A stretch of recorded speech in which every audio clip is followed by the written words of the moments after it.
क्या सच में एक मुलाकात किसी इंसान की पूरी जिंदगी को बदल सकती है? यह कहानी है शम्स और रूमी की। यह सिर्फ एक गुरु और शिष्य की कहानी नहीं है, बल्कि दो आत्माओं के मिलन की एक गहरी और दिव्य दास्तान है। रूमी एक महान विद्वान थे, जो ज्ञान, तर्क और पुस्तकों की दुनिया में डूबे हुए थे। लेकिन जब उनकी मुलाकात शम्स तबरेज से हुई, तो उनकी पूरी दुनिया बदल गई।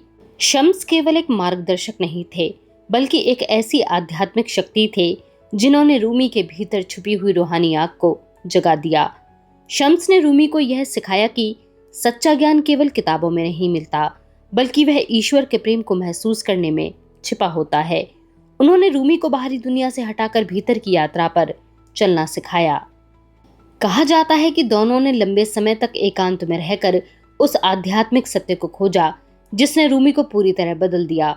इस मुलाकात के बाद रूमी ने केवल शब्द नहीं लिखे, बल्कि अपने दिल की गहराइयों से निकली हुई वह शायरी रची जिसने सदियों तक लोगों के दिलों को छू लिया।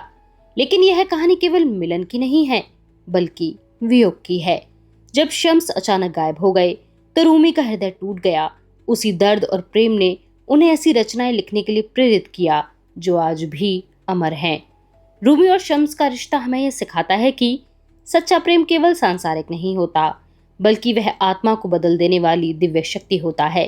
तो आइए इस पुस्तक को हम पढ़कर समझने की कोशिश करते हैं, उस अनोखे रिश्ते को जिसने एक विद्वान को दुनिया का महानतम सूफी बना दिया। मैं हूं आपकी दोस्त वर्षा। आशा करती हूं आप सभी बहुत अच्छे से होंगे। एक बार फिर से आप सभी का स्वागत करती हूं आपके हमारे चैनल स्पिरिट ऑफ इम्बाइब के मंच पर। हमारे चैनल को सब्सक्राइब करना, वीडियोस को लाइक करना और शेयर करना बिल्कुल भी ना भूलें। और कमेंट बॉक्स में आकर यह जरूर बताइए कि आपको कौन सी पंक्ति ने सबसे ज्यादा प्रभावित किया। तो चलिए चलते हैं बिना किसी देरी के इस उपन्यास के अगले भाग की ओर। डेजर्ट रोज वैश्या, कौन्या, 17 अक्टूबर 1244। वैश्यालय सदा रहे हैं, इसी तरह मेरी जैसी औरतें भी हमेशा रही हैं। फिर भी कुछ है जिसे देखकर मुझे हैरानी होती है। ऐसा क्यों है कि जो लोग स्त्री को वैश्या के रूप में देखकर कतराते हैं, वही उस वैश्या का जीना मुश्किल कर देते हैं जब वह प्रायश्चित करके नया जीवन शुरू करने की कोशिश करती है। यह कुछ ऐसा है मानो वे कहना चाहते हैं कि उन्हें हमारी स्थिति देखकर दुख होता है, लेकिन हम जहाँ हैं हमें वहीं रहना चाहिए। मुझे नहीं पता इसका क्या कारण है। मैं केवल इतना जानती हूँ कि कुछ लोग दूसरों के दुखों पर पलते हैं। एक भी दुखी आदमी धरती से कम होता है तो उन्हें अच्छा नहीं लगता। वे चाहे जो भी कहें या करें, मैं इस जगह को एक दिन छोड़कर जरूर चली जाऊंगी। उस दिन सुबह मैं उठी तो मेरे अंदर अचानक रूमी का उपदेश सुनने की इच्छा पैदा हो गई। मैंने अपनी मालकिन से अनुमति ली होती तो वह जरूर मेरा मजाक उड़ाती। वैश्याएं कब से मस्जिद जाने लगी, वह पूछती और जोर से हंसने लगती। इसलिए मैंने झूठ बोला। उस फकीर के जाने के बाद मालकिन अपने काम में व्यस्त थी। मुझे लगा उसके पास जाकर बात करने का वही सही मौका था। वह जब भी व्यस्त होती है तो उससे बातचीत की जा सकती है। मैंने उसे बताया कि मुझे छोटे मोटे सामान के लिए बाजार जाना है। उसने मेरी बात पर विश्वास कर लिया। मैंने 9 साल तक उसके लिए बुरी तरह काम किया है, इसलिए वह मेरी बात पर विश्वास कर लेती है। एक शर्त है, वह बोली। शीशम तुम्हारे साथ जाएगा। इसमें कोई दिक्कत नहीं थी। मुझे शीशम का साथ पसंद था। वह बड़ी उम्र का हट्टा कट्टा आदमी था, लेकिन उसका दिमाग बच्चों जैसा था। उस पर विश्वास किया जा सकता था। वह सरल और ईमानदार था। उसके जैसा आदमी इस कठोर और क्रूर दुनिया में कैसे जिंदा रहा, यह मेरे लिए रहस्य की बात है। कोई उसका असली नाम नहीं जानता। शायद उसे खुद भी अपना नाम नहीं पता। हमने उसे यह नाम इसलिए दिया क्योंकि उसे हलवा बहुत पसंद था। जब भी किसी वैश्या को बाहर जाना होता तो शीशम उसके साथ परछाई की तरह चलता था। उससे बेहतर अंगरक्षक मिलना मुश्किल था। हम दोनों बगीचों से होते हुए सड़कों पर चलते रहे। फिर हम पहले मोड़ पर पहुंचे तो मैंने शीशम को इंतजार करने को कहा और मैं अचानक झाड़ियों के पीछे गुम हो गई, जहां मैंने पहले से ही पुरुषों के कपड़े छुपा रखे थे। मुझे लगा कि पुरुषों के कपड़े पहनना आसान होगा, लेकिन ऐसा नहीं था। शरीर पर लंबा स्कार्फ लपेटना मुश्किल होता था। उसके लिए मुझे अपनी छाती को सपाट करना था। फिर मैंने पतलून पहनी और एक लंबा सा दुशाला ओढ़ लिया। फिर सिर पर पगड़ी बांध ली और चेहरे को स्कार्फ से ढक लिया। मुझे उम्मीद थी कि मैं देखने में एक अरब यात्री की तरह नजर आऊंगी। मैं जब वापस लौटी तो शीशम सक पकाया और दुविधा भरी नजरों से मेरी ओर देखने लगा। चलो चलते हैं, मैंने कहा, लेकिन वह अपनी जगह से नहीं हिला। फिर मैंने अपने चेहरे से कपड़ा हटाया और कहा, तुमने मुझे पहचाना नहीं क्या? डेजर्ट रोज, क्या यह तुम हो? उसे बहुत हैरानी हुई। उसने छोटे बच्चे की तरह मुंह पर हाथ रखकर कहा, तुमने इस तरह के कपड़े क्यों पहने हैं? क्या तुम इस बात को गुप्त रख पाओगे? वह बहुत उत्साहित था। उसने आश्चर्य से गर्दन हिला दी और हामी भर दी। अच्छी बात है, मैंने धीरे से शीशम से कहा। हम मस्जिद जा रहे हैं, लेकिन तुम मालकिन से मत कहना। यह सुनकर ही शीशम घबरा गया। वह बोला, नहीं नहीं, हम लोग बाजार जा रहे हैं। हाँ हाँ, बाजार भी जाएंगे, लेकिन बाद में। पहले हम रूमी का उपदेश सुनेंगे। यह सुनकर शीशम फिर घबराया। मुझे पता था कि उस पर यही प्रतिक्रिया होगी। योजना के अचानक बदल जाने से वह परेशान था। मैंने कहा, सुनो, मेरे साथ चलो, यह मेरे लिए बहुत ज़रूरी है। तुम मेरी बात मान जाओगे और किसी से नहीं कहोगे तो मैं तुम्हें बहुत सारा हलवा खिलाऊंगी। हलवा? शीशम ने होठों पर जीभ फेरते हुए कहा। वह खुश हो गया। उसके मुंह में पानी आ गया था। फिर हम खुशी से मस्जिद की ओर चल पड़े, जहां रूमी उपदेश देने वाला था। मेरा जन्म नाइसिया के पास एक छोटे से गांव में हुआ था। मेरी माँ मुझसे हमेशा कहती थी कि तुम सही जगह पैदा हुई हो, लेकिन मुझे डर है कि यह सही नहीं था। समय बहुत बुरा था और उसके बारे में कह पाना मुश्किल था। हर साल कुछ बदलाव होता था। पहले यह अफवाह उड़ी कि हमलावर वापस आ रहे हैं। हमने अत्याचारों की कहानियां सुनी थीं। हमें पता था कि उन्होंने घरों को लूटा और चर्च व मंदिरों की मूर्तियों को तोड़ा। फिर हमने सेल्जुक के बारे में सुना। सेल्जुक सेना के खौफ की गाथाएं धीमी भी नहीं हुई थीं कि मंगोल के अत्याचारों की शुरुआत हो गई। शत्रुओं के चेहरे और नाम बदलते रहे, लेकिन बाहरी लोगों द्वारा तबाही का डर पहले की तरह बना रहा। मेरे माता पिता बेकरी का काम करते थे। वे भले ईसाई लोग थे। मुझे याद है कि मुझे हमेशा ओवन में तैयार होती ब्रेड की सुगंध आती थी। हमारे पास ज़्यादा पैसा नहीं था और मुझे बचपन से ही इस बात का पता था, लेकिन हम गरीब भी नहीं थे। मैंने गरीब लोगों को देखा था जब वे दुकान पर रोटी या ब्रेड लेने आते थे। मैं रात को सोने से पहले ईश्वर को धन्यवाद करती थी कि आज मुझे भूखा नहीं रहना पड़ा। मुझे हमेशा लगता था कि मैं किसी दोस्त से बात कर रही हूँ, क्योंकि तब ईश्वर ही मेरे दोस्त थे। मैं 7 साल की हुई तो माँ गर्भवती हो गई। मैं पीछे मुड़कर उन घटनाओं पर विचार करती हूँ तो मुझे संदेह होता है कि शायद इससे पहले भी उनके कई बार गर्भपात हुए होंगे, लेकिन मुझे इन बातों का तब पता नहीं था। मैं बहुत छोटी थी और मुझे नहीं पता था कि बच्चे कैसे पैदा होते थे। मुझसे कोई पूछता तो मैं कहती थी कि शायद ईश्वर उन्हें किसी नरम और मीठे आटे से गूंथकर बनाते हैं। ईश्वर ने मेरी माँ के लिए ब्रेड से जो बच्चा बनाया था वह जरूर बड़ा रहा होगा, क्योंकि उनका पेट अचानक बहुत मोटा हो गया।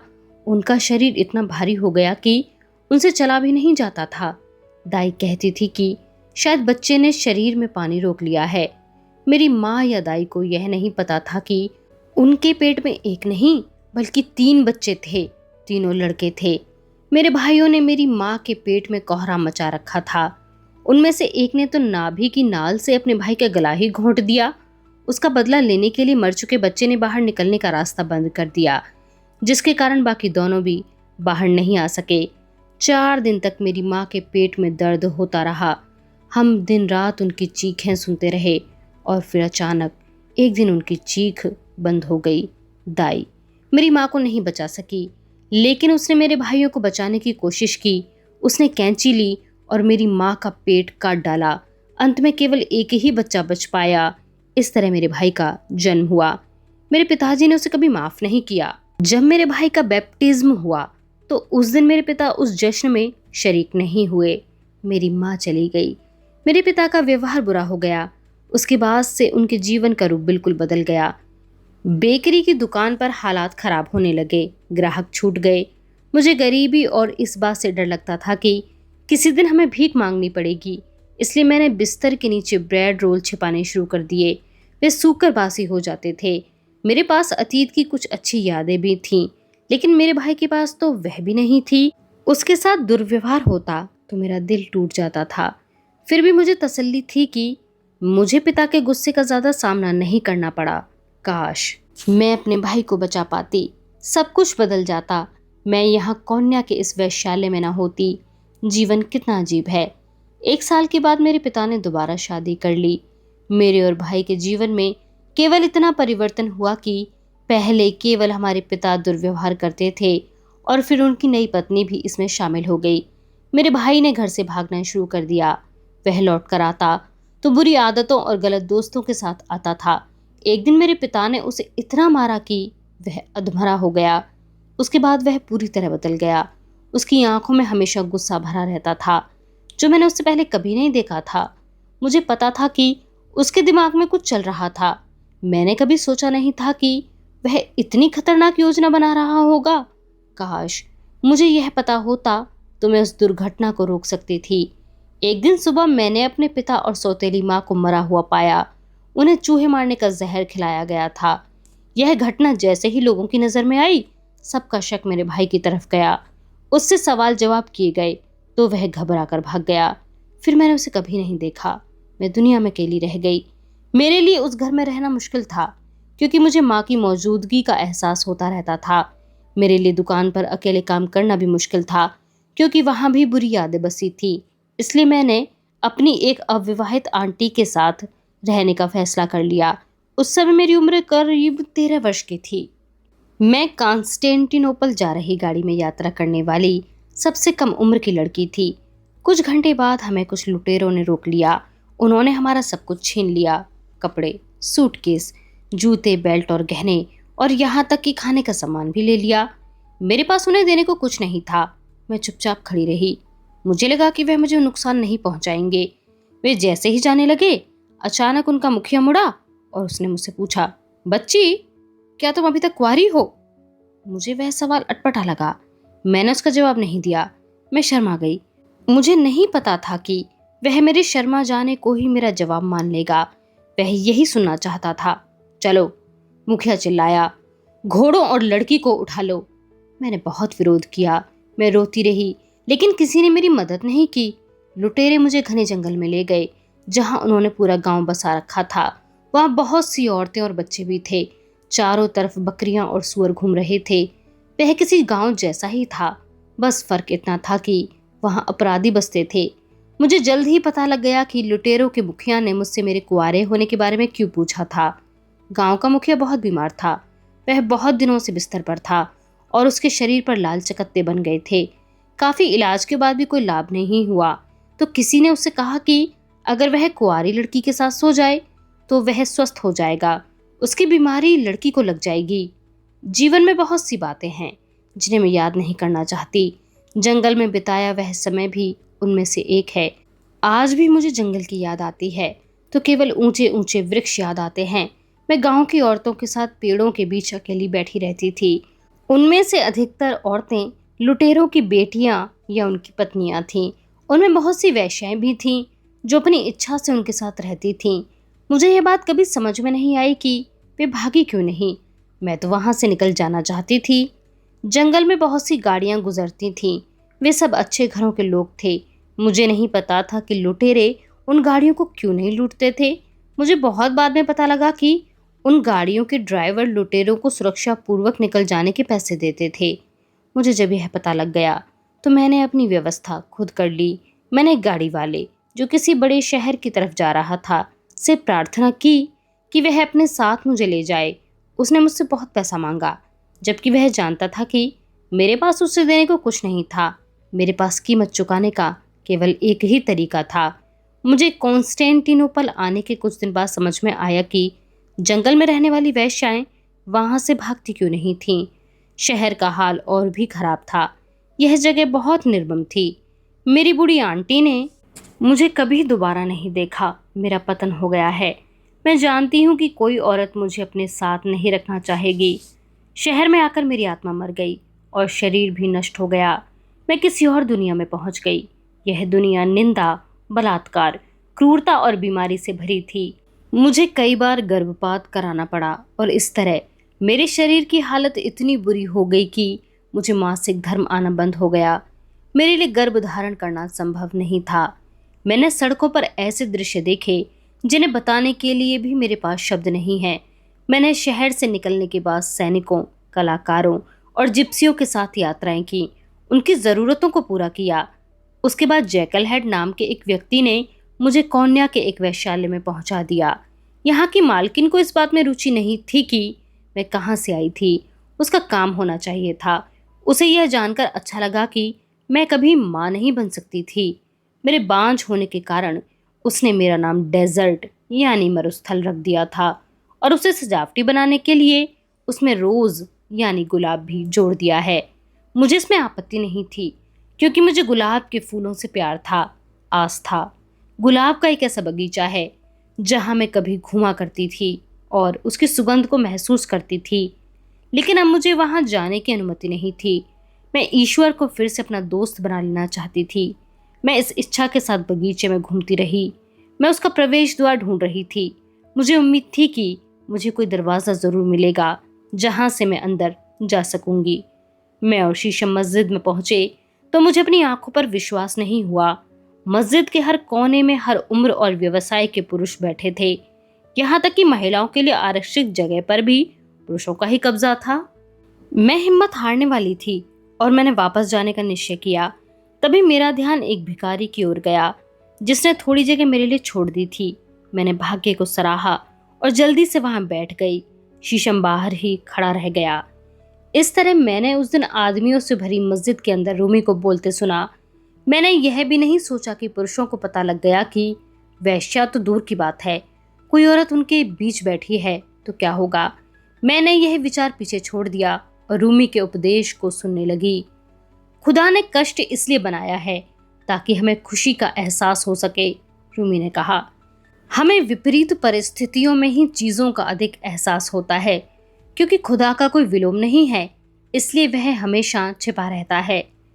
रूमी की आवाज़ धीरे धीरे ऊंची होती जा रही थी। ऐसा सुनाई पड़ रहा था मानो बर्फ के पिघलने से पहाड़ों से जलधारा नीचे की ओर बह रही थी। धरती की नीचाई को देखो और देखो कि स्वर्ग कितना उन्नत है। इस बात पर ध्यान दो कि पूरी दुनिया ऐसी ही है, कहीं बाढ़ है तो कहीं सूखा, युद्ध और शांति। इस बात को हमेशा याद रखो कि खुदा ने जो बनाया उसे व्यर्थ नहीं बनाया, वह चाहे गुस्सा हो या सहनशीलता, ईमानदारी या चालाकी। मैं बैठकर इस बात को सुन रही थी कि हर चीज़ का कोई उद्देश्य होता है।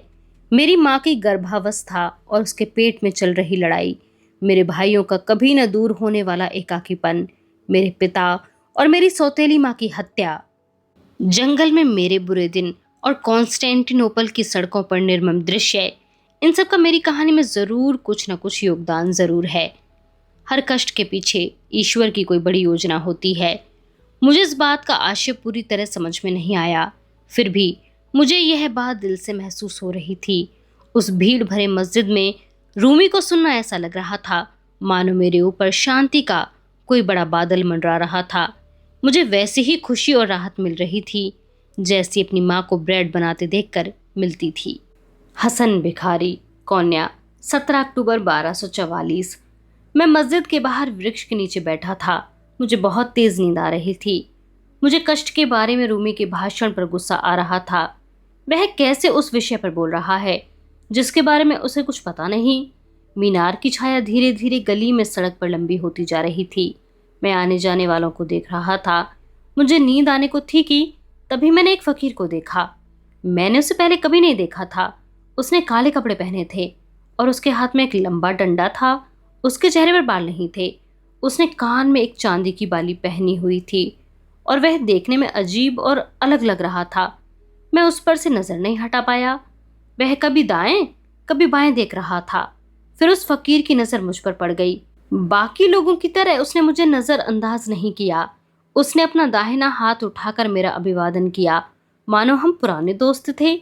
मुझे यह देखकर बहुत हैरानी हुई। मुझे लगा कहीं वह किसी और का अभिवादन तो नहीं कर रहा, लेकिन उस वृक्ष के नीचे मेरे सिवाय कोई नहीं था। मैं दुविधा में पड़ गया। मैंने भी फिर अपना हाथ उठाया और उसका अभिवादन किया। वह फकीर धीरे धीरे चलकर मेरे नज़दीक आ गया। मैंने नज़र नीची कर ली और कटोरा आगे कर दिया। मुझे उम्मीद थी कि वह मेरे कटोरे में तांबे का सिक्का या हाथ में रोटी का टुकड़ा जरूर देकर जाएगा। लेकिन उसने ऐसा नहीं किया। वह नीचे घुटनों पर बैठकर मुझे देखने लगा। सलाम वालेकुम, उसने कहा। वालेकुम सलाम फकीर, मैंने जवाब दिया। मेरी आवाज़ भारी और अजीब सी सुनाई दे रही थी। मैंने बहुत समय से किसी से बातचीत नहीं की थी। मैं खुद अपनी आवाज़ भूल गया था। उसने अपना नाम शम्स तबरेज़ बताया और फिर मेरा नाम पूछा। मैंने हंसकर कहा, मेरे जैसे आदमी को नाम की क्या ज़रूरत है?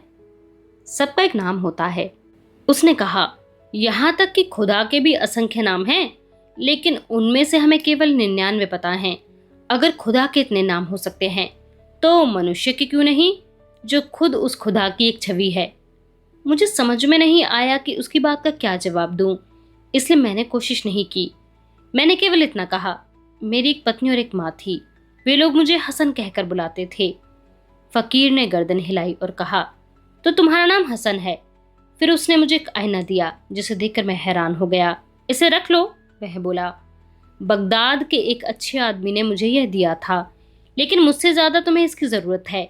यह तुम्हें हमेशा याद दिलाएगा कि तुम्हारे अंदर भी खुदा मौजूद है। मैं फकीर से कुछ कह पाता उससे पहले ही उसके पीछे हलचल होने लगी। मेरे दिमाग में सबसे पहले यही बात आई कि मस्जिद के अंदर कोई जेब कतरा पकड़ा गया होगा, लेकिन फिर आवाजें ऊंची और तेज होती गईं। मुझे लगा कि जरूर कुछ बड़ा हुआ होगा। किसी जेब कतरे के पकड़े जाने पर इतना शोर संभव नहीं था। फिर हमें पता लगा कि एक वेश्या पुरुष के वेश में मस्जिद में पकड़ी गई थी। कुछ लोग उसे धक्का देकर बाहर निकाल रहे थे। वे कह रहे थे, इस औरत को बाहर निकालो, इस वेश्या को मारो। गुस्से से भरी भीड़ सड़क पर आ गई। मुझे पुरुषों की पोशाक में एक महिला दिखाई दी।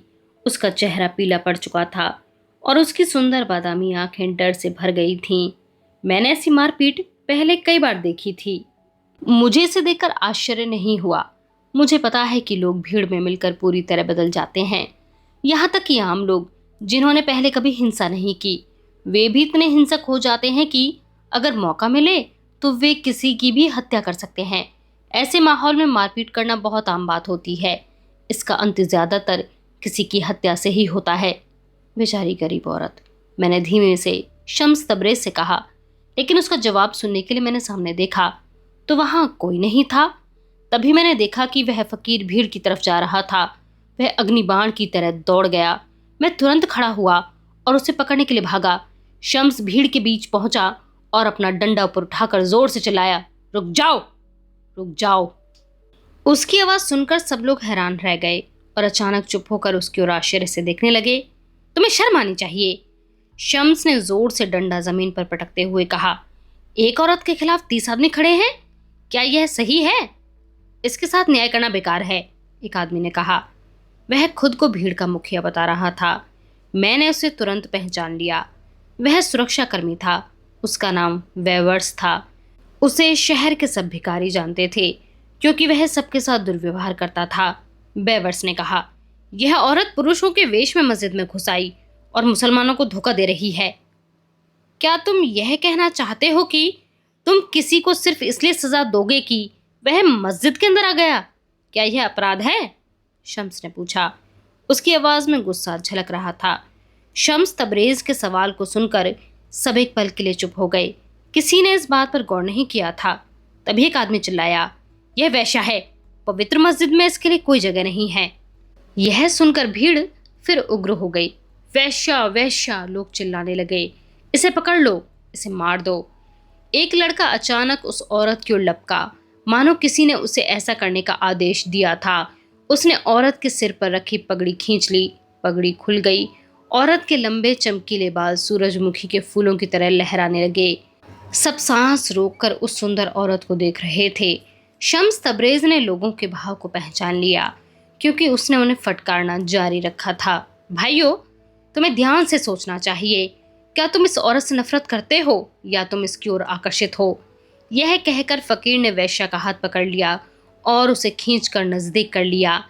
इससे वह औरत उस युवक और भीड़ से दूर हो गई।